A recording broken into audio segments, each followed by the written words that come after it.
काहीतरी वेगळं खायचंय असं म्हणून मी आणि अमित गेलो 90 फीट रोडला. तिथे दिसला मला तंदूर वडापाव.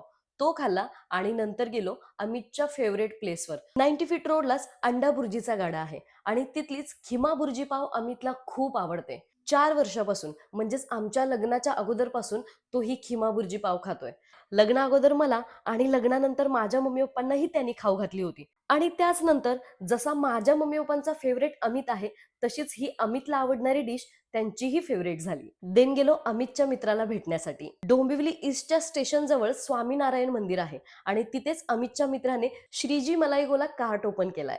आईस गोला, त्याच्यावर खूप सारे फ्लेवर्स आणि सगळ्यात महत्वाचं म्हणजे होममेड रबडी. खूप जास्त थिक आणि तेवढीच टेस्टी. गार्निशिंगसाठी टूटी फ्रुटी, काजू, बदाम आणि हो, मला आवडणारी चेरी खूप भरभरून टाकली होती. मला वाटलं आता ही स्वीट डिश खाण्यासाठी तयार झाली आहे, पण तोपर्यंतच त्याच्यावर आईस्क्रीम आणि परत खूप सारे फ्लेवर्स ॲड ऑन केले. यार काय सांगू, एका बाईटमध्ये अगदी स्वर्ग सुख मिळत होतं. अरे रे, सगळ्यात महत्वाचं म्हणजे मी या स्वीट डिशचं नावच सांगणं विसरून गेले. या डिशचं नाव आहे बाहुबली मलाई गोला. आणि त्यानंतर अमितच्या मित्राने कोल्ड कोको म्हणून एक शेक दिला, पण तो शेक एवढा थिक होता ना, स्ट्रॉने पिण्याऐवजी मी तो चमच्याने खाल्ला. चला तर मग, कसा वाटला आजचा व्लॉग कॉमेंट्स मध्ये सांगायला विसरू नका. So stay happy, stay positive and see you in the next vlog. Bye.